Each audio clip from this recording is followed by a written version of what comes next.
حضرت ہاشمی صاحب آپ کو بھی السلام علیکم۔ وعلیکم ڈاکٹر صاحب آپ سے آغاز کرتے ہیں۔ مولا کائنات اور حضرت خاتون جنت کے آنگن میں اتنا خوبصورت پھول کھلا، حضرت امام حسن کی صورت میں سرکار دو عالم صلی اللہ علیہ وسلم اتنا پیار فرماتے تھے، کیا کہیں گے ان کی ولادت کے حوالے سے؟ بسم اللہ الرحمن الرحیم۔ 15 رمضان المبارک حضرت امام حسن مجتبیٰ علیہ الصلوۃ والسلام کی ولادت باسعادت کا دن ہے۔ سب سے پہلے تو آپ کی خدمت میں اور یہاں موجود جو ہے اور ناظرین کرام کی خدمت میں ہدیہ تبریک پیش کرتا ہوں۔ واہ، یقیناً حضرت امیر المومنین مولا کائنات حضرت علی علیہ السلام اور حضرت بی بی فاطمہ الزہرا سلام اللہ علیہا کے آنگن میں پہلا پھول کھلا ہے۔ ٹھیک ہے، گھر کے اندر خوشی کا ماحول ہے۔ واہ واہ، روایات کے اندر ملتا ہے کہ حضرت امیر المومنین کے ہاں جب بچے کی ولادت ہوئی تو رسول اکرم صلی اللہ علیہ وسلم کی خدمت میں آپ نے پیش فرمایا، تو رسول اکرم صلی اللہ علیہ وسلم کافی خوش ہوئے، اور اس کے بعد آپ نے پوچھا کہ علی اس بچے کا نام کیا رکھا ہے؟ تو آپ علیہ السلام نے ارشاد فرمایا کہ سرکار آپ سے میں سبقت نہیں لے سکتا تھا، تو آپ ہی اس کا نام ارشاد فرمائیں۔ کیا بات۔ تو روایات کے اندر موجود ہے کہ اس موقع پر اللہ رب العزت کی جانب سے حضرت جبرائیل علیہ السلام نازل ہو جاتے ہیں،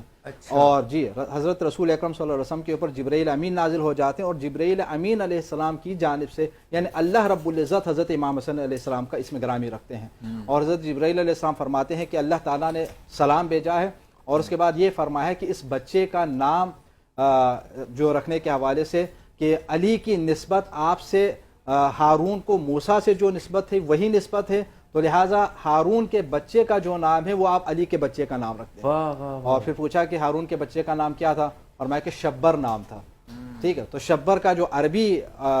صیغہ بنتا تھا یا نام بنتا تھا وہ حسن، تو اس لحاظ سے حضرت امام حسن مجتبیٰ علیہ السلام کا اسم گرامی حسن رکھا گیا، تو اللہ رب العزت کے حکم سے آپ کا نام گرامی جو ہے وہ حسن رکھا۔ تو حضرت امام حسن مجتبیٰ علیہ السلام کا جو مقام ہے، جو مرتبہ ہے، وہ اتنا بلند ہے کہ آپ کے اسم گرامی کا انتخاب اللہ رب العزت کی جانب سے ہوتا ہے۔ اور عام طور پر یہ ہمارے یہاں سنت ہے نا کہ جب بچے کی ولادت ہوتی ہے تو اس کے کان میں اذان اور اقامت کہتے ہیں، دائیں کان میں اذان اور بایاں۔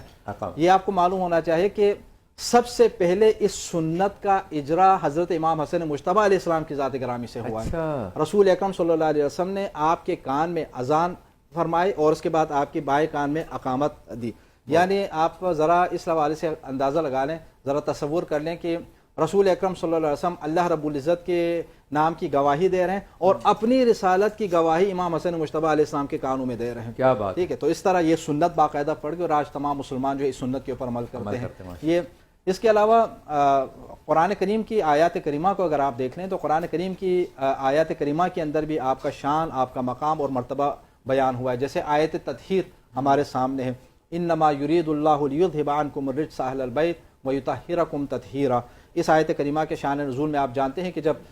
پنجتن پاک چادر تطہیر کسا کے نیچے جب آ گئے، جناب بی بی سلام اللہ علیہا کے چادر کے نیچے جب آ گئے رسول اکرم صلی اللہ علیہ وسلم، امیر المومنین علیہ السلام، حضرت بی بی فاطمہ الزہرا سلام اللہ علیہا، امام حسن مجتبیٰ علیہ السلام اور امام حسین علیہ السلام، اس موقع پر آیت تطہیر اللہ رب العزت نے نازل فرمائے اور فرمایا کہ سوائے اس کے نہیں کہ اللہ رب العزت نے اے اہل بیت تم کو پاک اور پاکیزہ رکھنے کا فیصلہ فرمایا اور اس طرح جیسے پاک رکھنے کا حق ہے۔ یہ آیت کریمہ